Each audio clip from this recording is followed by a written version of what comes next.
নির্বাচনের দিনক্ষণ নিয়ে সরকার ও রাজনৈতিক দলগুলোর মধ্যে দানা বাঁধছে সংশয় সন্দেহ।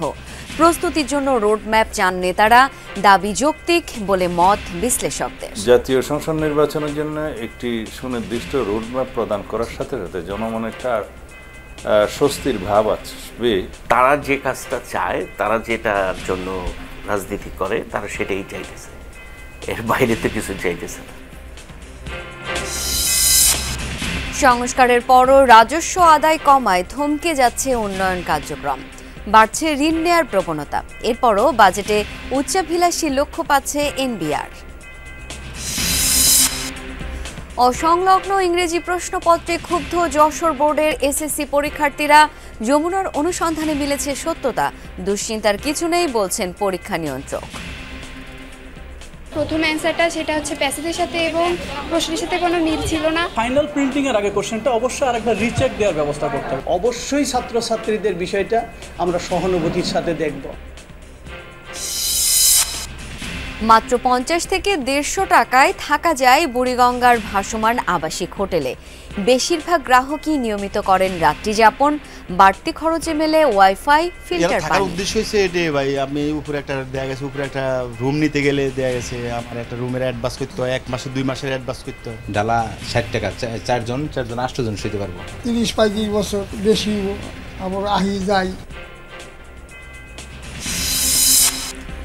চট্টগ্রামের সরকারি 2 হাসপাতালে অকেজ যন্ত্রপাতি ছড়াছড়ি। 4 বছর ধরে হয় না এমআরআই, নষ্ট এনজিওগ্রাম মেশিন। রোগীদের বেসরকারি ল্যাবে পাঠাচ্ছে। বাইরে যদি টেস্ট করতে হয় তাহলে তাদের দেখা যায় অতিরিক্ত খরচ হয়, যেটা দেখা যায় ওদের জন্য খুবই কষ্টকর হয়। মেডিকেলের মধ্যে যদি সরকারিভাবে পরীক্ষাটা হইতো তাহলে জনগণ উপকৃত হইতো। আবাসিক ও বাণিজ্যিক গ্যাস সংযোগ সহ 5 দফা দাবিতে আন্দোলনে ভোলাবাসী। জেলার বাইরে সিলিন্ডার গ্যাসের সরবরাহ বন্ধ করে দিয়েছে বিক্ষুব্ধরা। সুনামগঞ্জের হাওরে ধান কাটার ধুম, ফলন ভালো হওয়ায় খুশি কৃষক। ফসল রক্ষা বাঁধের নজরদারিতে বাতিল করা হয়েছে কর্মকর্তাদের ছুটি।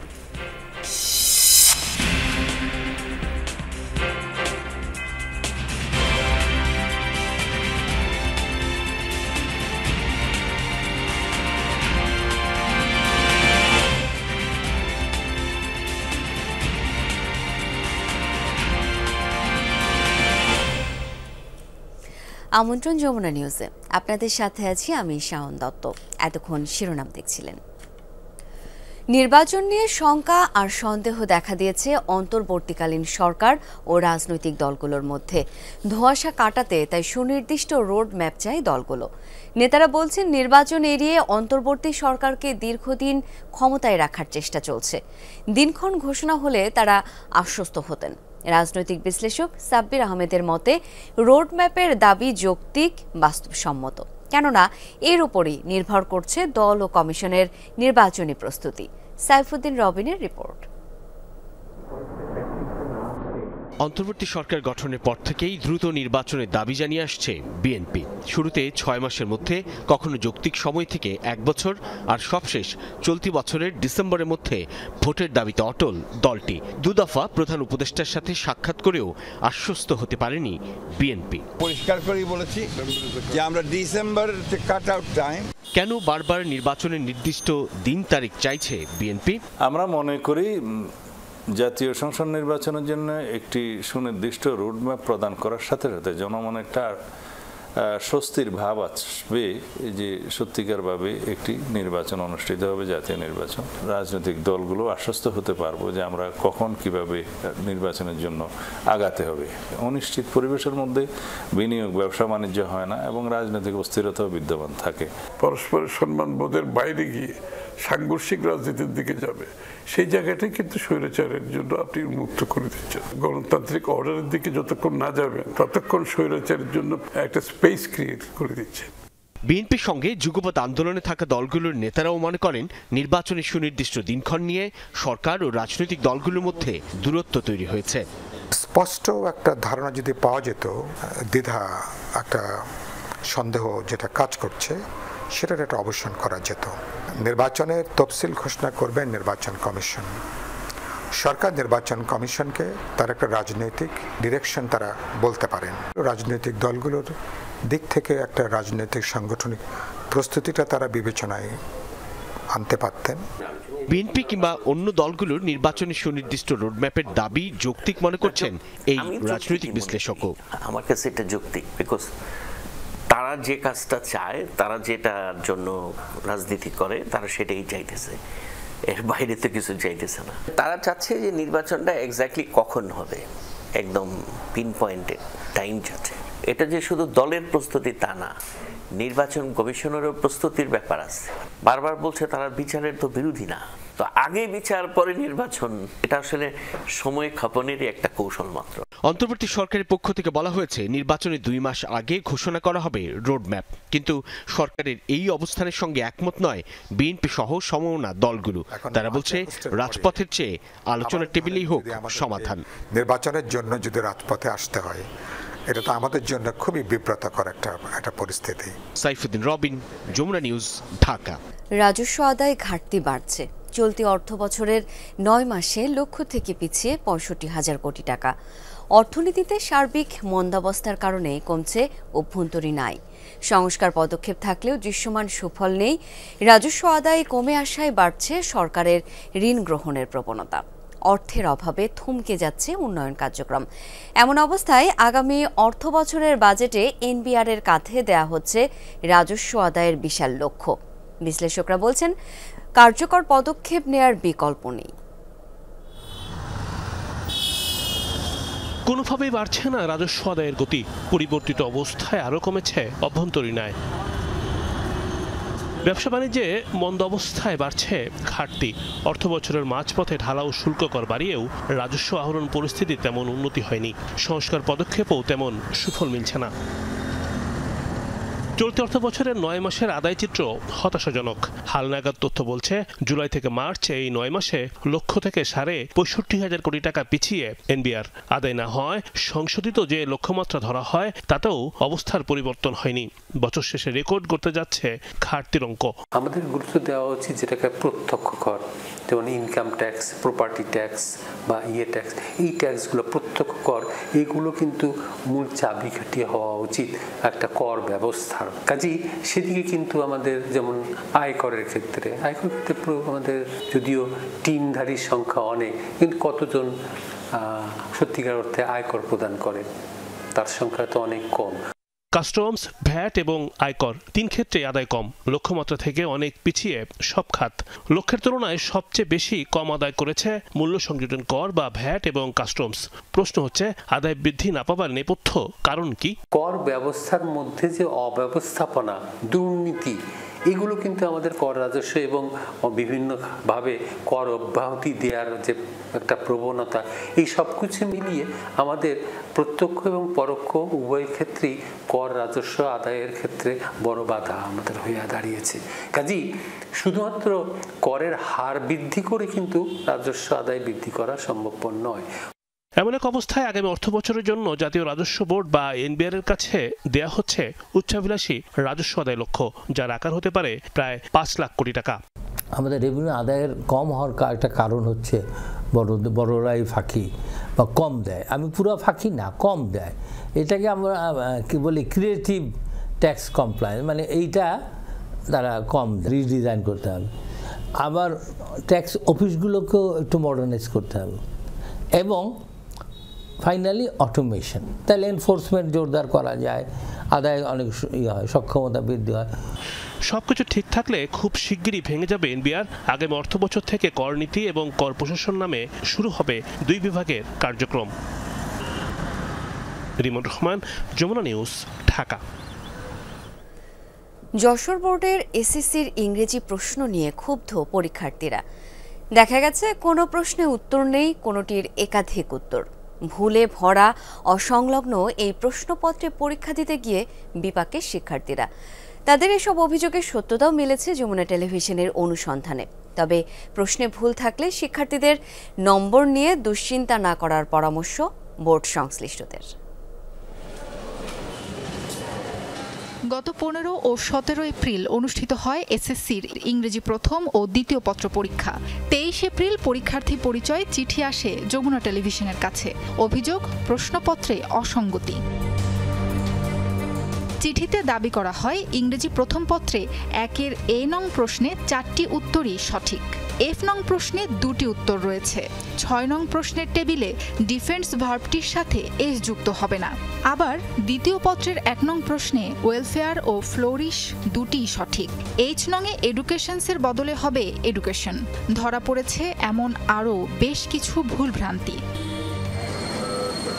শিক্ষার্থীদের দাবি, প্রশ্নের উত্তর দিতে হিমশিম খেয়েছেন তারা।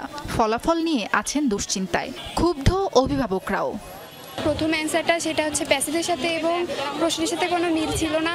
গ্যাপে এমন একটা ওয়ার্ড ছিল যেটা দিয়ে দুটো বাক্য তৈরি হবে না, আর একটা জায়গায় ই হবে অনলি লাস্টে, কিন্তু ওই জায়গায় এসও যুক্ত ছিল। প্রশ্নে হচ্ছে একরকম আর প্যাসেজে আরেক রকম, প্রশ্ন ভুল ছিল। একই অ্যান্সার দুইটা ছিল, একটা তো 4টা অপশনই ফুল, 4টাই অ্যান্সার এরকম তো ছিল।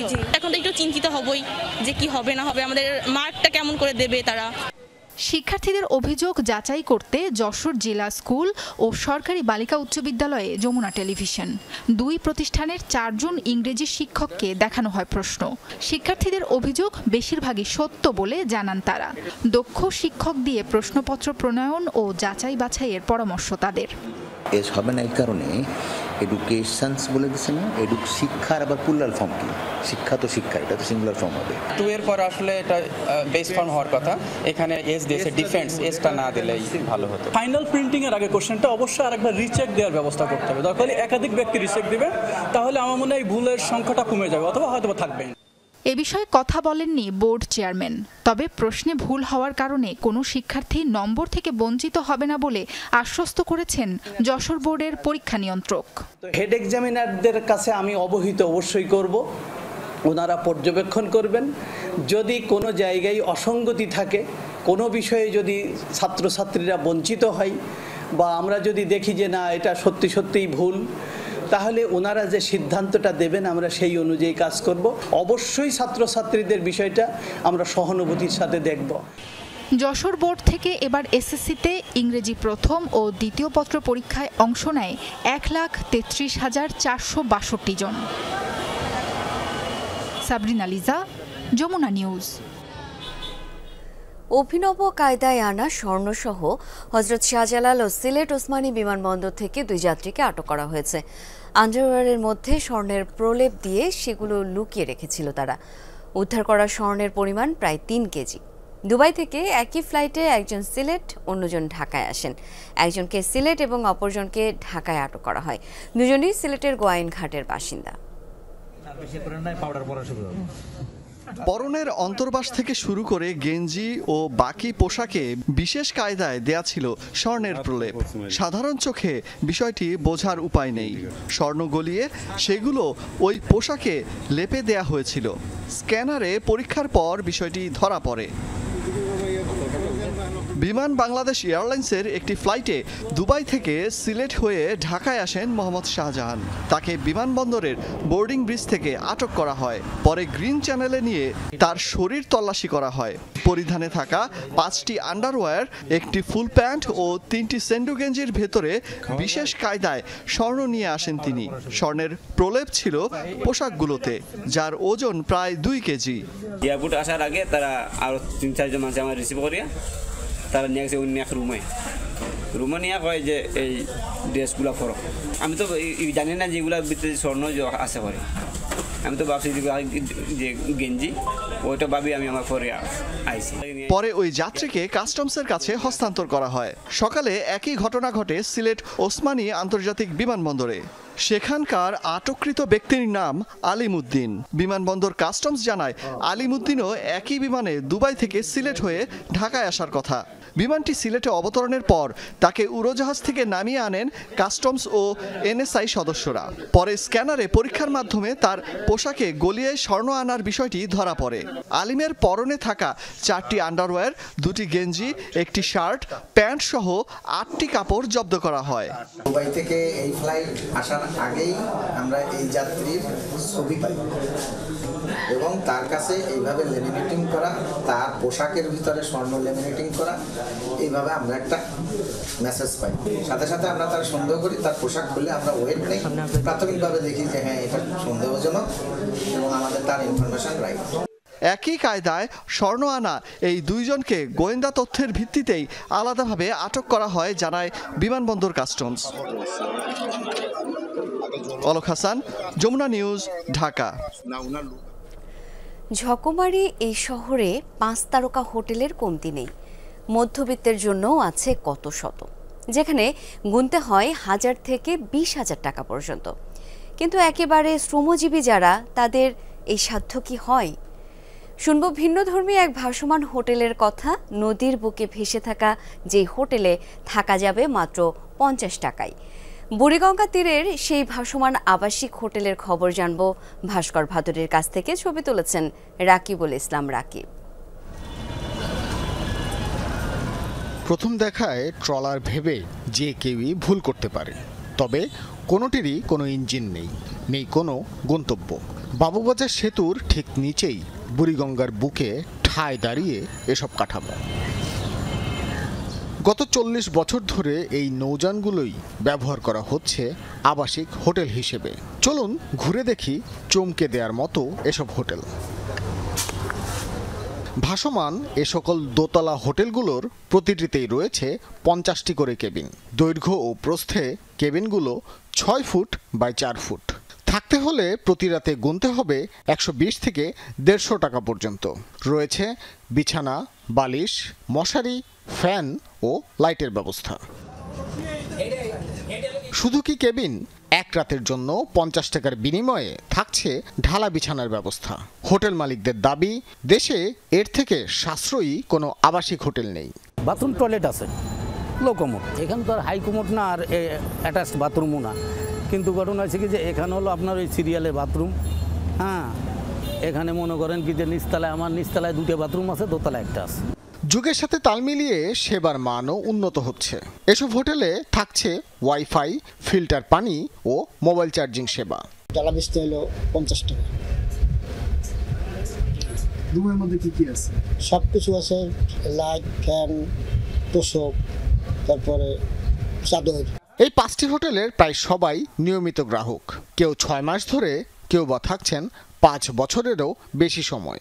এরা থাকার উদ্দেশ্য হয়েছে এটাই ভাই। আমি উপরে একটা দেয়া গেছে, উপরে একটা রুম নিতে গেলে দেয়া গেছে আমার একটা রুমের অ্যাডভান্স করতে হয়, 1 মাসে 2 মাসের অ্যাডভান্স করতে হয়।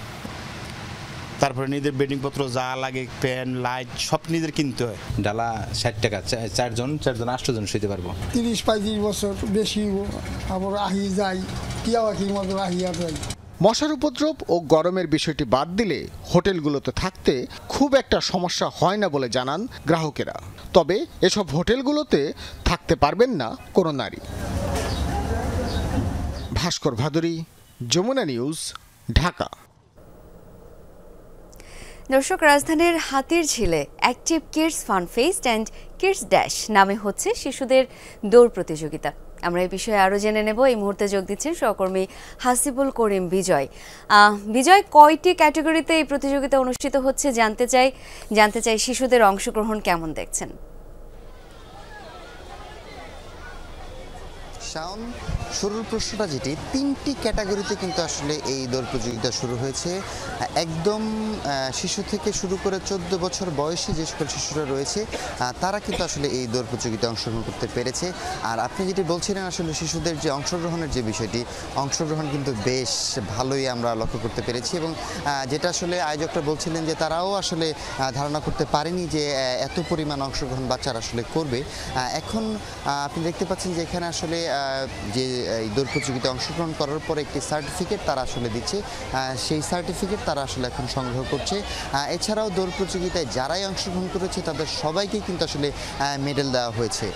আমি যদি একটু বলতে চাই যে এই দৌড় প্রতিযোগিতা কিন্তু শুরু হয়েছে সকাল 7:10 মতো সময়ে শুরু হয়েছে এবং 3টি ধাপে শুরু হয়েছে। 1 থেকে 3 কিলোমিটারের যারা দৌড় প্রতিযোগিতায় অংশগ্রহণ করেছে তারা কিন্তু একসাথে অংশগ্রহণ করেছে। আমি যদি সরাসরি একজন অভিভাবকের সাথে একটু কথা বলতে চাই, আসলে দৌড় প্রতিযোগিতায় আপনার বাচ্চাকে কেন অংশগ্রহণ করিয়েছেন এবং তারা আসলে কেমন উৎসাহী এই বিষয়ে? ধন্যবাদ। প্রথমে আমি ধন্যবাদ জানাবো অ্যাক্টিভ প্লাস বাংলাদেশকে, যারা এই আয়োজনের মূল ইভেন্টের হচ্ছে যে স্পন্সর বা অর্গানাইজার, এবং দ্বিতীয়ত আমি যমুনা টিভিকে অবশ্যই বিশেষভাবে ধন্যবাদ জানাবো, কারণ তারা এখানকার মিডিয়া পার্টনার। এবং আসলে এই ইভেন্টে আমার বাচ্চাকে এনেছি এখানে এতভাবে বাচ্চাদেরকে মানে দৌড়ানোর জন্য যেই ইনফ্লুয়েন্সার হিসেবে মানে এটা যে তাদের জন্য খুব অ্যাক্টিভ একটা কাজ, যেটা অবশ্যই করা উচিত দৈনন্দিন জীবনে, যে অবশ্যই মানে দৌড় জীবনের জন্য তো একটা এটা হচ্ছে যে রান ফর হেলথ, যদি আমরা বলি যে ভালো থাকার জন্য দৌড়াইতে হবে। তো সেটা আমার মনে হয় যে বাচ্চাদেরকে শুরু থেকেই বোঝানো উচিত, ছোটোবেলা থেকেই বোঝানো উচিত। হ্যাঁ, সো এত সুন্দর একটা ইভেন্টে আসলে এটা ওদের জন্য একটা বিশেষ গুরুত্ব বহন করে। যেমনটি শুনছিলেন শাওন, অভিভাবকরাও কিন্তু আসলে বাচ্চাদের অ্যাক্টিভ রাখার জন্য এবং সুস্বাস্থ্যের জন্য কিন্তু তারা তাদের বাচ্চাদেরকে উৎসাহিত করছেন দৌড় প্রতিযোগিতা অংশগ্রহণ করার জন্য। এবং এছাড়াও যদি একটু বলতে চাই যে এই দৌড়ের পাশাপাশি কিন্তু এখানে বাচ্চাদের জন্য বিভিন্ন ধরনের অ্যাক্টিভিটিস, আর্ট এবং বিভিন্ন গেমসের অ্যাক্টিভিটিস কিন্তু তারা করেছে এবং বেশ উৎসবমুখর পরিবেশ আমরা এখানে দেখতে পাচ্ছি। শাওন, বিজয়, দেখছিলাম অসাধারণ একটি আয়োজন, অনেক ধন্যবাদ আপনাকে। অকেজো সব যন্ত্রপাতি ছড়াছড়ি চট্টগ্রামের সরকারি 2 হাসপাতালে। মেডিকেলে এমআরআই সেবা বন্ধ 4 বছর। এনজিওগ্রাম এবং ডেমোগ্রাফি মেশিনও নষ্ট। রোগ নির্ণয় পরীক্ষার সব যন্ত্র অচল থাকায় বিপাকে রোগীরা। দালালরা তাদের পাঠাচ্ছে বেসরকারি ল্যাবে। সিফাতুল ইসলাম জাভেদের তোলা ছবিতে মামুনুর রশিদ অভির রিপোর্ট। প্রায় 4 বছর ধরে বন্ধ চট্টগ্রাম মেডিকেল হাসপাতালের এমআরআই সেবা। জটিল রোগ নির্ণয়কারী আধুনিক এই মেশিন নষ্ট থাকায় বাইরে থেকে দ্বিগুণ ও 3 গুণ দামে পরীক্ষা করতে হচ্ছে রোগীদের। একইভাবে 3 বছরের বেশি সময় ধরে বন্ধ রেডিওলজি ও ইমেজিং বিভাগের ম্যামোগ্রাফি মেশিন। স্তন টিউমার, ক্যান্সার সহ নানা রোগ নির্ণয়ের এই মেশিন নষ্ট পড়ে থাকায় বিপাকে রোগীরা। এক্সট্রাগুলো আমরা এখানে করাতে পারি না, করাতে হয় বাইরে, যেটা আমাদের অনেক টাকা খরচ করে আমাদের বাইরে করাতে হয়, সেগুলো অবশ্যই আমাদের জন্য সমস্যা।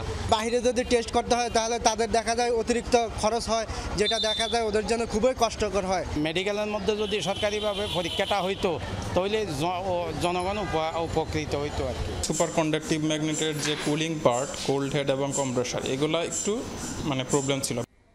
হৃদরোগ নির্ণয়ে অত্যন্ত জরুরি এনজিওগ্রাম মেশিনও নষ্ট পড়ে আছে গত প্রায় 4 বছর ধরে। সচল আছে একটি, সেটির শিডিউল পেতে সময় লাগে 1 মাস পর্যন্ত।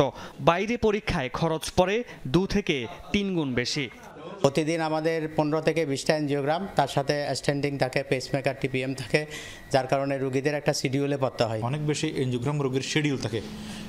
আমাদের 2টা ক্যাথল্যাবের মধ্যে একটা ক্যাথল্যাব অনেকদিন ধরে কাজ করছে না, বিদায় আমাদের একটা ক্যাথল্যাব দিয়ে কাজ করতে অনেক হিমশিম খেয়ে যেতে হচ্ছে। সরকারি হাসপাতালে অচল এসব যন্ত্র সারাতে নেই কার্যকর উদ্যোগ। ম্যামোগ্রাফি মেশিন এটা রিপেয়ার পর্যায়ে আছে, এটা আমরা অলরেডি ওই একটা পার্টস পাওয়া যাচ্ছে না, ওটা বিদেশ থেকে আনতে হবে। 2টা এনজিওগ্রাম আছে, 2টার মধ্যে একটা অচল, একটা সচল আছে, আর একটা এনজিওগ্রাম আমরা ইনশাআল্লাহ পেয়ে যাব। আরেক সরকারি হাসপাতাল চট্টগ্রাম জেনারেল হাসপাতালের চিত্রও একই। রোগ নির্ণয় পরীক্ষার বেশিরভাগ যন্ত্র অচল। আমরা একটা বিড়ম্বনার মধ্যে পড়ি, কারণ যেসব সিরিয়াস পেশেন্ট আসে তাদেরকে তো এমআরআই করতে হয়, বিশেষ করে যারা স্ট্রোকের পেশেন্ট বা এই জাতীয় যে পেশেন্টগুলো, কিন্তু এমআরআই মেশিন 2019 থেকেই নষ্ট। এসব মেশিনগুলো স্থাপনের সময় সংশ্লিষ্ট প্রতিষ্ঠানের সাথে সমন্বিত রক্ষণাবেক্ষণ চুক্তি না থাকায় ওয়ারেন্টি ও সময়সীমার পর এসব মেশিনগুলো মেরামত করা কঠিন হয়ে দাঁড়িয়েছে। ফলে রোগীদের চরম ভোগান্তি পোহাতে হচ্ছে। মামুনুর রশিদ অভি, যমুনা নিউজ, চট্টগ্রাম। আবাসিক ও বাণিজ্যিক গ্যাস সংযোগ দেয়া সহ 5 দফা দাবিতে আন্দোলনে নেমেছেন ভোলাবাসী। বিপুল পরিমাণ গ্যাস থাকা সত্ত্বেও তা ঠিকমতো কাজে লাগাতে না পারায় ক্ষুব্ধ তারা। সিলিন্ডারে ভরে জেলার বাইরে গ্যাস পাঠানো কার্যক্রমও বন্ধ করে দিয়েছেন আন্দোলনকারীরা। দাবি আদায় না হওয়া পর্যন্ত কর্মসূচি চালিয়ে যাওয়ার ঘোষণা তাদের। 3 দিকে নদী, আরেকদিকে বঙ্গোপসাগর। দেশের মূল ভূখণ্ড থেকে বিচ্ছিন্ন দ্বীপ জেলা ভোলায় 20 লাখেরও বেশি মানুষের বসবাস। যাতায়াতের একমাত্র মাধ্যম নৌপথ। কর্মসংস্থান, স্বাস্থ্যসেবা সহ নানান দিক দিয়ে পিছিয়ে এই জনপদ। প্রাকৃতিক গ্যাস সমৃদ্ধ জেলাটিতে উন্নয়নের বিপুল সম্ভাবনা থাকলেও দীর্ঘদিনেও তা হয়নি। 90-এর দশকে ভোলায় প্রথম গ্যাসের সন্ধান মেলে বোরহানউদ্দিন উপজেলার শাহবাজপুরে। বর্তমানে বোরহানউদ্দিন ও সদরের 3টি গ্যাস ক্ষেত্রে 9টি কূপের মধ্যে 5টি থেকে গ্যাস উত্তোলন হচ্ছে। স্থানীয়ভাবে যা ব্যবহার হচ্ছে 3টি বিদ্যুৎ কেন্দ্র, হাতে গোনা কয়েকটি শিল্প কারখানা ও 2376টি আবাসিক সংযোগে। আবেদন করেও সংযোগ মেলেনি হাজার হাজার গ্রাহকের। পাইপলাইনেও গ্যাস নেওয়া সম্ভব হয়নি জেলার বাইরে। এই 26,000 টাকা জমা দিয়েছি আজকে 2019 সালে। আজকে কত বছর হয়েছে আপনারা দেখেন, আমি এখন পর্যন্ত কোনো গ্যাস পাইনি। আমাকে রাইজারও তুলে দেওয়া হয়েছে, কিন্তু আজ অবধি পর্যন্ত আমি সংযোগ পাইনি। বাণিজ্যিক খাতে বলায় গ্যাসের সংযোগ দেওয়া হচ্ছে না, এই জন্য আমরা যে হোটেল রেস্তোরাঁর মালিকরা ব্যাপকভাবে অর্থনৈতিকভাবে ব্যাপক ক্ষতিগ্রস্ত হচ্ছি। ঘরে ঘরে গ্যাস সংযোগ ও শিল্প কারখানা গড়ে তোলার জন্য দীর্ঘদিন ধরে দাবি জানিয়ে আসছেন স্থানীয়রা। দাবি পূরণে বেশ কয়েকদিন ধরে জোরে সোরে আন্দোলনে নেমেছেন দলমত নির্বিশেষে সর্বস্তরের মানুষ। গ্যাস সিলিন্ডারে ভরে জেলার বাইরে সরবরাহ বন্ধ করে দিয়েছেন আন্দোলনকারীরা। কোম্পানিটির সাথে চুক্তি বাতিলের দাবি তাদের। এছাড়া ভোলা বরিশাল সেতু নির্মাণ, পাবলিক বিশ্ববিদ্যালয় ও মেডিকেল কলেজ প্রতিষ্ঠার দাবি ভোলাবাসীর। আমরা যদি এই জেলায় শিল্প কারখানা গড়ে তুলতে পারতাম এই গ্যাস ব্যবহার করে, তাহলে এই জেলায় প্রচুর মানুষের কর্মসংস্থান হইতো এবং এই জেলার আর্থসামাজিক উন্নত হইতো। ভোলায় গ্যাস পাওয়ার সাথে সাথেই বেশ কিছু শিল্পপতিরা ভোলায় এসেছিলেন, তারা প্লট নিয়েছিলেন, ভোলায় শিল্প কল কারখানা করবেন, কিন্তু উপযুক্ত পরিবেশ না থাকার কারণে তারা মুখ ফিরিয়ে নিয়েছেন। ভোলার গ্যাস আমরা ভোলায় চাই, ভোলায় মেডিকেল কলেজ চাই, আর সবচেয়ে বড় জিনিস আমরা ভোলা বরিশাল সেতু চাই। সুন্দরবন গ্যাস কোম্পানি লিমিটেড কর্তৃপক্ষ বলছে, সরকারি নির্দেশনা পেলে আবাসিক ও বাণিজ্যিক গ্যাস সংযোগ দিতে পারবে তারা। বিশেষ বিবেচনায় গ্যাস সংযোগ দেয়া হচ্ছে শিল্প কারখানায়। বর্তমানে আবাসিক খাতে সরকারি নির্দেশনা মোতাবেক গ্যাস সংযোগ বন্ধ রয়েছে, বাণিজ্যিক খাতেও সরকারি নির্দেশনা মোতাবেক গ্যাস সংযোগ বন্ধ রয়েছে। সরকারি নির্দেশনা পেলে আবাসিক ও বাণিজ্যিক খাতে গ্যাস সংযোগ চালু করা যাবে। দাবি দেওয়ার বিষয়টি সরকারকে অবহিত করা হয়েছে বলে জানিয়েছেন জেলা প্রশাসক। সরকারের এখানে একটি ইপিজেড হয় কিনা সে বিষয়েও আলোচনায় রয়েছে। ভালো গ্যাস ক্ষেত্র পাওয়া গেছে, এই গ্যাস দিয়ে অনেক দিন চলবে বলে আমরা জানতে পেরেছি। আশা করি সরকার এ বিষয়ে অবশ্যই দৃষ্টি দিবেন। বাপেক্সের তথ্য অনুযায়ী ভোলায় এ পর্যন্ত 2 TCF-এরও বেশি গ্যাসের মজুত পাওয়া গেছে। উদ্যোগ নেওয়া হয়েছে আরও নতুন কূপ খননের। জাহিদ হাসান, যমুনা নিউজ। গাইবান্ধায় মেলার আড়ালে জুয়ার আসরের অভিযোগে প্যান্ডেল ভাঙচুর ও অগ্নিসংযোগ করেছে বিক্ষুব্ধ জনতা। শুক্রবার রাতে সুন্দরগঞ্জ উপজেলার কেকই কাশদহ গ্রামে এই ঘটনা ঘটে। এলাকাবাসীর অভিযোগ, বৈশাখ উপলক্ষে একদিনের জন্য মেলার আয়োজন করা হয়। দিনে একটি প্যান্ডেলে ম্যাজিক শো হলেও রাতে সেখানে চলে অশ্লীল নৃত্য, সেই সাথে বসে জুয়ার আসর। স্থানীয়রা বাধা দিলেও আয়োজকরা তা উপেক্ষা করে আসর বসালে বিক্ষুব্ধ জনতা সেখানে গিয়ে প্যান্ডেল ভাঙচুর করে। পরে সেখানে অগ্নিসংযোগ করা হয়। রাজশাহী মহানগরীতে হঠাৎ করে বেড়েছে বৈদ্যুতিক তার চুরির ঘটনা। গত কয়েক মাস থেকেই বিভিন্ন ওয়ার্ডে রাতের আধারে বাসাবাড়ি সরবরাহ লাইনের বৈদ্যুতিক তার চুরির ঘটনা ঘটেছে। নগরীর অভিজাত বলে পরিচিত আবাসিক এলাকাগুলোতে এই উপদ্রব বেশি। পুলিশ বলছে, নগরী জুড়ে সিসি ক্যামেরা নষ্ট হওয়ার সুযোগে চোরেরা এই কাজ করছে, তাই টহল টিম বাড়িয়ে দ্রুত জড়িতদের চিহ্নিত করে আইনের আওতায় আনার চেষ্টা চলছে। চালচলনে বেপরোয়া ভঙ্গি, ভয়ডর ছাড়াই দিব্যি চুরি করে নিয়ে যাচ্ছে বৈদ্যুতিক তার। চুরির এই দৃশ্য রাজশাহী মহানগরীর উপশহর আবাসিক এলাকার একটি বাসার সিসিটিভি ফুটেজ থেকে নেয়া। ওই বাসার বিদ্যুতের তার চুরি হয়ে গেছে অতি সম্প্রতি। রাজশাহীর অভিজাত বলে পরিচিত উপশহর আবাসিক এলাকায় প্রতিটি বাড়িতে এখন প্রতি রাতে ঘটছে এই চুরির ঘটনা। রাত নামলেই হঠাৎ করেই বিদ্যুৎ চলে যাচ্ছে। বাসা থেকে বের হলে বোঝা যাচ্ছে বাসার সংযোগের তার কেটে নিয়ে গেছে চোর। ইলেকট্রিক পোল থেকে বাসার যে কানেকশানের তার, সেই তারগুলো রেগুলার চুরি হচ্ছে। আজের বাড়ি, কালোর বাড়ি, পরশু অমুকজনের বাড়ি, আমার পাশের বাড়ি, 2 পাশের বাড়ি, এই সামনে সাংবাদিকের বাড়ি, সব চুরি হয়ে গেছে। উপশহর ছাড়াও নগরীর বিভিন্ন আবাসিক এলাকায় একই ধরনের অভিযোগ পাওয়া গেছে। দিন দিন চুরির সংখ্যা বাড়ছে, চোরের দলও বেপরোয়া হয়ে উঠেছে। রাত 10:30টার দিকে আমরা দেখেছি কারেন্ট চলে যায়, তারপরে জানতে পারি যে সিসি ক্যামেরা দেখে জানতে পারি যে চোর এসেছিল। আমরা বুঝতেই পারিনি রাতের বেলা, একদম আমাদের মিটারের কাছ থেকে শুরু করে পোল পর্যন্ত পুরোটা কেটে চলে গেছে। পুলিশ বলছে গত বছরও নগরী জুড়ে 450 সিসিটিভি ক্যামেরা ছিল। এগুলোর বেশিরভাগই নষ্ট ও চুরি হওয়ায় চোর এখন সুযোগ পেয়েছে। তাই সকল থানায় টহল টিম বাড়িয়ে দ্রুত জড়িতদের চিহ্নিত করে আইনের আওতায় আনা হবে বলে জানিয়েছে আরএমপি।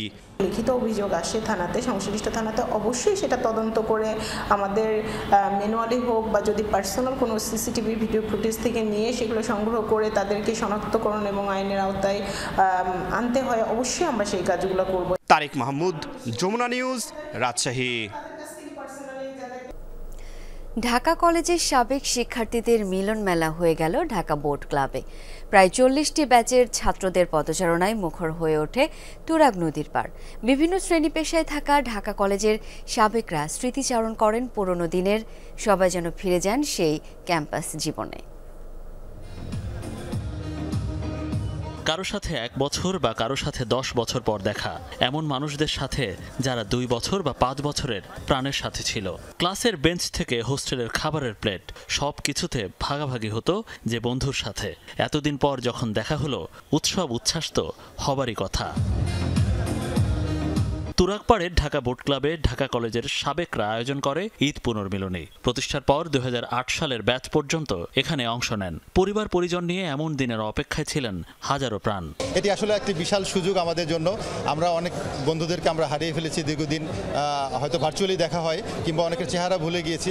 আজকের এই দিনটির উপলক্ষে সবাই আবার একসাথে হতে পেরেছি, আসলে এই আনন্দের কথা বলে শেষ করা যাবে না। বিভিন্ন হোস্টেলে থাকতাম, এক এক হোস্টেলে আমরা সবাই মিলেমিশে বিভিন্ন রকমের যে স্মৃতিগুলো, এগুলো খুব মনে পড়তেছে। মানে অনেক সুন্দর সুন্দর স্মৃতি আছে আমাদের। কলেজ জীবন 2 বছরের থাকে, ইন্টিমেসিটা একটু কম হয়, কিন্তু অনেকদিন পর পর এরকম গেট টুগেদার এবং এখানে অনেকগুলি ব্যাচ আছে। 1861 সালের প্রতিষ্ঠার পর ঢাকা কলেজ থেকে বেরিয়েছেন রাজনৈতিক, সাংস্কৃতিক সহ বিভিন্ন সেক্টরের বিশিষ্টজন।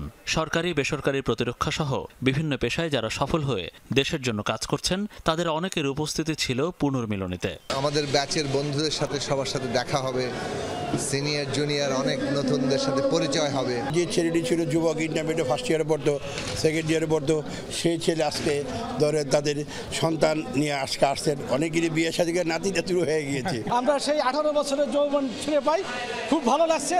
অর্গানাইজারদের ধন্যবাদ। সবাই ঐক্যবদ্ধ হইয়া আমরা সারা বাংলাদেশে টেকনাফ থেকে তেতুলিয়া, রূপসা থেকে পাথুরিয়া পর্যন্ত ঢাকা কলেজের ছাত্ররা অন্তর্ভুক্ত আছে। এমন কোনো জায়গা নেই খেলাধুলা নয় যেই জায়গাতে ঢাকা কলেজের মেধাবী ছাত্রদের অংশগ্রহণ নেই। এমনও আরও একটা কথা বলা যায়, যদিও পারিবারিক, অনেক বন্ধুকে জিজ্ঞাসা করেছি, বলেছে ভাবি মানে ওর স্ত্রী ঢাকা কলেজের ছাত্র বলেই ওর প্রেমে পড়েছে। দিনভর চলা আয়োজনে সাবেকরা জানান, অন্যান্য ঐতিহ্যবাহী শিক্ষা প্রতিষ্ঠানের মতো ঢাকা কলেজ ক্লাব গড়ে তোলার চেষ্টা চলছে। কলেজ শাখা ও অনার্স মাস্টার্স পাশ করা যে কেউ ক্লাবের সদস্য হতে পারবেন। মনিরুল ইসলাম, যমুনা নিউজ, ঢাকা। সুনামগঞ্জের হাওর অঞ্চলে চলছে বোরো ধান কাটার ধুম। ফসলও হয়েছে ভালো। রৌদ্রোজ্জ্বল আবহাওয়া অব্যাহত থাকলে 1 সপ্তাহের মধ্যেই ধান কাটা শেষ হওয়ার আশা কৃষি বিভাগের। ধান কাটা শেষ না হওয়া পর্যন্ত ফসল রক্ষা বাঁধের তদারকির জন্য কর্মকর্তাদের ছুটি বাতিল করেছে প্রশাসন। সুনামগঞ্জে ছোট বড় মিলিয়ে 137টি হাওর, সবখানেই পাকা ধান, বাতাসেও মিষ্টি ঘ্রাণ। মাঠে মাঠে ব্যস্ত কৃষক, ধুম পড়েছে ধান কর্তনের। আজকে আর খাচ্ছি, আল্লাহর রহমতে ধান খুব ভালো খুশি হয়েছে। 22 মণ 23 হয়েছে কেন।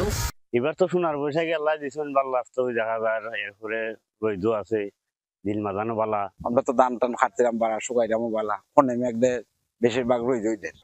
পুরুষের পাশাপাশি সমান তালে হাওরের অর্থনীতিতে ভূমিকা রাখছেন নারীরা। মাঠে ধান মাড়াই, শুকানো শেষে গোলায় তোলা, সবই করছেন কৃষানীরা। এবার বাজি তো নাই, সুন্দর মতো তুলেরা আমরা বৈশাখী, আমরা পুরুষের তুলেরা, মেয়ের তুলেরও। আমরা মহিলা হলে ধান লাড়াছাড়া করি, আমরা কেউ ওষুধ না, সব কামও আছে। চলতি মৌসুমে জেলায় 2,23,502 হেক্টর জমিতে বোরো আবাদ হয়েছে। উৎপাদনের লক্ষ্যমাত্রা ধরা হয়েছে প্রায় 14 লাখ মেট্রিক টন, যার বাজার মূল্য প্রায় 5,200 কোটি টাকা। আমরা যদি সুন্দর ধান করতে পারি, অবশ্য প্রায় 13,76,000 মেট্রিক টন আমরা ধান করতে পারবো, যার বাজার মূল্য 5,200 কোটি টাকা। ফসল রক্ষা বাঁধে নিয়মিত নজরদারি রাখছে প্রশাসন। প্রত্যাশা নির্বিঘ্নে গোলায় উঠবে হাওরের সব ধান। আমরা মানে বাঘ সুরক্ষার ব্যাপারে আমরা আইন শৃঙ্খলা রক্ষাকারী বাহিনীকে চিঠি দিয়েছি যেন তারা বাচ্চা সংরক্ষণ করে, কেউ যেন কোনো দুর্বৃত্ত যাতে বাঘ কেটে দিতে না পারে। শতভাগ ধান ঘরে তোলার আগ পর্যন্ত নজরদারি থাকবে বলে জানিয়েছে স্থানীয় প্রশাসন। জারিন অর্নি, যমুনা নিউজ। আবারও ভারত ও পাকিস্তানের সেনাদের মধ্যে গোলাগুলির ঘটনা ঘটেছে। ভারতের সেনাবাহিনীর বরাত দিয়ে এই তথ্য প্রকাশ করেছে দেশটির বার্তা সংস্থা ANI। তাদের দাবি, শুক্রবার রাতে কাশ্মীরের নিয়ন্ত্রণ রেখা বা LOCর বিভিন্ন পয়েন্টে পাকিস্তান থেকে গুলি ছোড়া হয়। পরে পাল্টা জবাব দেয় ভারতের সেনাবাহিনীও। পাল্টাপাল্টি এই গোলাগুলিতে হতাহতের কোনো তথ্য দেওয়া হয়নি। এর আগে শুক্রবার সকালে দুপক্ষের মধ্যে গোলাগুলির তথ্য জানায় বিভিন্ন ভারতীয় গণমাধ্যম। তবে এই বিষয়ে আনুষ্ঠানিক কোনো মন্তব্য করেনি ভারত ও পাকিস্তান সরকার।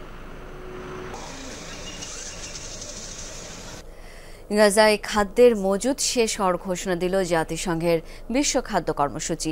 ইসরায়েলের প্রায় 2 মাসের অবরোধের ফলে তৈরি হয়েছে এই বিপর্যয়। এই কর্মসূচির আওতায় প্রতিদিন খাবার পান লাখ লাখ ফিলিস্তিনি। এতে চরম খাদ্য সংকটের শঙ্কায় গাজাবাসী। বিশ্ব খাদ্য কর্মসূচির আওতায় যেসব দাতব্য প্রতিষ্ঠানকে এতদিন সহায়তা করা হতো, সেখানে পৌঁছে দেওয়া হয়েছে শেষ চালান। জাতিসংঘ জানিয়েছে, অল্প কদিনের মধ্যে খাদ্যশূন্য হয়ে পড়বে এই রান্নাঘরগুলো। অবরোধের ফলে অন্য সব উৎস বন্ধ হয়ে যাওয়ায় গাজার প্রায় 20 লাখ মানুষের মধ্যে 80% নির্ভরশীল এসব দাতব্য প্রতিষ্ঠানগুলোর সরবরাহ করা খাবারের উপর। গত 2 মাস গাজায় খাদ্য, জ্বালানি, ওষুধ সহ সব ধরনের পণ্য সরবরাহ প্রবেশ বন্ধ করে দেয় তেল আবিব। ভূস্বর্গ কাশ্মীরের পেহেলগামে সন্ত্রাসী হামলায় বেঁচে ফেরারা এখনো ভুলতে পারছে না সেই নৃশংসতা। চোখের সামনে ভেসে উঠছে সেদিনের মৃত্যুর মিছিল। সৌভাগ্যবশত নিজে বাঁচতে পারলেও চোখের সামনে প্রিয়জনের মৃত্যু দেখেছেন অনেকেই। তাই ভেঙে পড়েছেন শারীরিক ও মানসিকভাবে। পেহেলগামের আনন্দ ভ্রমণ তাদের কাছে পরিণত হয়েছে এক দুঃস্বপ্নে। পেহেলগামের সেই বিভীষিকাময় দিন ওলটপালট করে দিয়েছে অনেকের জীবন। শারীরিক অসুস্থতার পাশাপাশি মানসিকভাবেও ভেঙে পড়েছেন তারা। মহারাষ্ট্রের নাগপুরের বাসিন্দা সিমরান রূপচাঁদনির পুরো পরিবার ঘুরতে গিয়েছিলেন কাশ্মীর। মুহূর্তেই তাদের সুখ স্মৃতি আতঙ্কে পরিণত হয়। বৈশারণে পর্যটকদের উপর এলোপাতাড়ি গুলি শুরু হলে জীবন বাঁচাতে দৌড় দেন জঙ্গলের দিকে। ধাক্কাধাক্কিতে 4 বার পড়ে যান মাটিতে। এতেই মচকে যায় সিমরানের পা। ভগবান কা নাম লেকে পৌঁছে হ্যাঁ, 2 মিনিট কা ফাসলা থা, नहीं तो हम यहाँ तक आज नहीं रहते थे। পরিবার নিয়ে নিজ ঘরে ফিরতে পেরে যেন হাঁপ ছেড়ে বাঁচলেন তিলক রূপচাঁদনি, যা ঈশ্বরের আশীর্বাদ হিসেবে দেখছেন তিনি। গুলির শব্দ শোনার সাথে সাথে সবাই একসাথে জঙ্গলের দিকে দৌড়াতে থাকি। ছেলে ও স্ত্রীকে আমি সামনের দিকে ঠেলে দিচ্ছিলাম যেন দ্রুত আমরা ওই জায়গা থেকে সরে যেতে পারি। পরে গিয়ে পা মচকে যায় সিমরানের। এরপরও দৌড়ানো বন্ধ করেনি। তিলক রূপচাঁদনির পরিবার জীবিত বাড়ি ফিরলেও সে সৌভাগ্য হয়নি পেহেলগামের স্থানীয় বাসিন্দা সনাতন ধর্মাবলম্বী সার্থক নাথানের। সন্ত্রাসীদের গুলিতে চোখের পলকে মৃত্যু হয় তার ভাই ও চাচার। আমাদের উপর হামলা করা হয়েছে বোঝামাত্র দৌড়াতে শুরু করি, কিন্তু আমার ভাই ও চাচা পিছনে পড়ে যায়। চাচাকে আগেই মেরে ফেলে। ভাইকে প্রথমে কিছু প্রশ্ন করে হামলাকারীরা, এরপর ওকেও গুলি করে মেরে ফেলে। এদিকে অল্পের জন্য বেঁচে গেছেন পেহেলগাম ঘুরতে যাওয়া আরেক পর্যটক সুধাস কানত। ঘোড়ায় চড়ে নৈসর্গিক সৌন্দর্য উপভোগের এক সময় দুর্ঘটনাবশত ঘোড়া থেকে পড়ে যান তিনি ও তার স্ত্রী। সেদিনের মতো ভ্রমণ সংক্ষিপ্ত করে পথ ধরেন হোটেলের। তিনি যখন ওই এলাকা ছাড়েন, ঠিক তখনই পর্যটকদের উপর শুরু হয় সন্ত্রাসীদের গুলিবর্ষণ। ঘোরাঘুরি শেষে যখন হোটেলে ফিরছিলাম, রাস্তায় অনেক সেনাবাহিনীর গাড়ি দেখে ভরকে গিয়েছিলাম। ড্রাইভার সতর্ক করলেন দ্রুত যেন এখান থেকে চলে যাই। কিছু চিন্তা না করে তখনই পেহেলগাম থেকে শ্রীনগর চলে আসি। ভাবতেও পারছি না আর একটু দেরি হলে কি হতে পারত। গেল মঙ্গলবার ভূস্বর্গ কাশ্মীরের পেহেলগামে পর্যটকদের উপর সন্ত্রাসী হামলায় নিহত হয় 26 জন। তাজরিয়ান সোভান, যমুনা নিউজ। পোপ ফ্রান্সিসের অন্ত্যেষ্টিক্রিয়ায় অংশ নিতে ইতালির রাজধানী রোমে পৌঁছেছেন মার্কিন প্রেসিডেন্ট ডোনাল্ড ট্রাম্প, সাথে রয়েছেন তার স্ত্রী মেলানিয়া ট্রাম্প। স্থানীয় সময় শনিবার সকালে ভ্যাটিকান সিটির সেন্ট পিটার্স ব্যাসিলিকায় অনুষ্ঠিত হবে শেষকৃত্য। 50টির বেশি দেশের রাষ্ট্রপ্রধান উপস্থিত থাকবেন সেই অনুষ্ঠানে। ট্রাম্পের অভিবাসন নীতি ও জলবায়ু পরিবর্তন ইস্যুর কড়া বিরোধী ছিলেন পোপ ফ্রান্সিস। বিভিন্ন সময়ে গাজা ইসরায়েলি আগ্রাসনের বিরোধিতা করেও বক্তব্য দেন তিনি। তবু মৃত্যুর পর ফ্রান্সিসকে ভালো মানুষ উল্লেখ করে ট্রাম্প বলেন, বিশ্বকে ভালোবাসতেন তিনি। পোপের প্রতি শ্রদ্ধা জানিয়ে দেন জাতীয় পতাকা অর্ধনমিত রাখার নির্দেশ। গত 21 এপ্রিল 88 বছর বয়সে মৃত্যুবরণ করেন ক্যাথলিক খ্রিস্টানদের প্রধান ধর্মগুরু পোপ ফ্রান্সিস।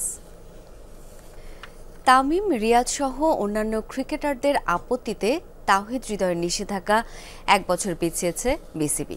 দেশে গত কয়েক মাসে ঘটে যাওয়া নানা ঘটনায় হতাশ হয়ে বিসিবি সভাপতির সঙ্গে বৈঠক করেছেন ক্রিকেটাররা। সভা শেষে তামিম ক্ষোভ প্রকাশ করেন ডিপিএলে ফিক্সিং ইস্যুতে 2 জন ক্রিকেটারকে প্রকাশ্যে বিসিবি দুর্নীতি দমন ইউনিটের জেরার ঘটনায়।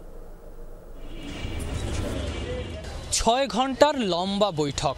দুপুর 12টা থেকে যে বৈঠক চলেছে সন্ধ্যা 6টা পর্যন্ত। প্রথমে ক্রিকেটাররা নিজেরা মিটিং করেছেন। জুম্মার নামাজের পর যুক্ত হয়েছেন বিসিবি সভাপতি ফারুক আহমেদও। ক্রিকেটের সবশেষ কয়েক মাসের ঘটনা নিয়ে সভাপতির সঙ্গে বসেছিলেন ক্রিকেটাররা। আলোচনার টপিকে সবচেয়ে বড় ঘটনা তাওহিদ হৃদয়। আম্পায়ারের সাথে অসদাচরণ করে 2 ম্যাচ নিষিদ্ধ হন হৃদয়। 1 ম্যাচ নিষেধাজ্ঞার পর ম্যাচ খেলেন এই ডানহাতি। পরে সেই হৃদয়কে আবারও নিষিদ্ধ করা হয় একই ঘটনার জন্য। তামিম ইকবালের কাছে পুরো ঘটনা হাস্যকর ছাড়া আর কিছুই না। 2 ম্যাচ সাসপেন্ড করে 1 ম্যাচ করে আবার 2 ম্যাচ খেলতে দিয়ে আবার 1 ম্যাচ সাসপেন্ড করা, এটা একটা আসলে হাস্যকর ব্যাপার হয়ে যাচ্ছে। যে ছেলে একবার তার পানিশমেন্ট সার্ভ করে নেয়, 2টা ম্যাচ খেলার পর ওকে আপনি একই কেসের জন্য আবার কেমনে পানিশমেন্ট দিতে পারেন?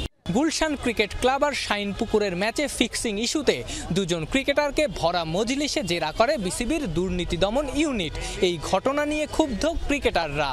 কোনো প্লেয়ার কোনো রং ডুইংসে থাকে, আমরা সবাই চাই এটার শাস্তি হোক। কোনো অধিকার নাই আপনি ওই 2টা ছেলেকে নিয়ে যায় মিডিয়ার সামনে তাকে দিয়ে অ্যাক্টিং করাবেন। এটা ওয়ার্ল্ডে কোনো অ্যান্টি কারাপশন বা কোনো জায়গায় এই নিয়ম নাই। আপনি ওই 2টা ছেলেকে বেজ্জত করবেন মিডিয়ার সামনে, সেম জিনিসটা অ্যাক্টিং করায়। So these are an insult towards cricketers. এই জিনিস নিয়ে আমরা এক ফোঁটাও হ্যাপি ছিলাম না। শুধু তাই না, বিপিএল এর সময় কজন ক্রিকেটারের বিরুদ্ধেও ফিক্সিংয়ের অভিযোগ আসে। সেটা নিয়েও ক্ষুব্ধ তামিম। কি করে অভিযুক্ত হওয়ার আগেই কাউকে দোষী সাব্যস্ত করা যায়?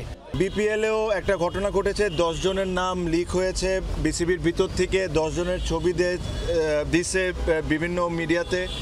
এগেইন ওখান থেকে কেউ যদি দোষী হয়, আমরা সব ক্রিকেটাররা চাই তার পানিশমেন্ট হোক। হোয়াট ইফ ওখান থেকে 2 জন নির্দোষ বা 8 জন নির্দোষ, এভাবে করে নামগুলা লিক করে দেওয়া publicly, it is again insult towards cricketers. Meeting শেষে তাওহিদ হৃদয়ের নিষেধাজ্ঞা স্থগিত করা হয়েছে। জানা গেছে গাজী গ্রুপ ক্রিকেটার্সের বিপক্ষে খেলতে পারবেন মোহামেডান ক্যাপ্টেন। এখানে সবাই একসাথে হয়েছি। আফনান পিয়াল, যমুনা স্পোর্টস, ঢাকা। 2024 সালের আগস্ট থেকে নভেম্বর পর্যন্ত প্রায় 250 কোটি টাকার এফডিআর নতুন ব্যাংকে ট্রান্সফার করেছে বিসিবি। যমুনা টেলিভিশনের কাছে এসেছে সেই লেনদেনের বিস্তারিত। এফডিআর এর 250 কোটি টাকার মধ্যে 238 কোটি টাকা অন্য ব্যাংকে ট্রান্সফার করেছে বিসিবি। এই ট্রান্সফারের ফলে বেড়েছে বিসিবির মুনাফার হার, কমেছে আর্থিক ঝুঁকি। তবে ট্রান্সফার প্রক্রিয়া সম্বন্ধে বিস্তারিত জানা যায়নি। বিসিবির 900 কোটি টাকার এফডিআর বহুল চর্চিত বিষয়। সাম্প্রতিক সময়ে আবারও আলোচনায় বিসিবির এফডিআর ফান্ড। কোনো ব্যক্তি নয়, বিসিবির এই ফান্ড এক ব্যাংক থেকে ট্রান্সফার করা হয়েছে অন্য ব্যাংকে।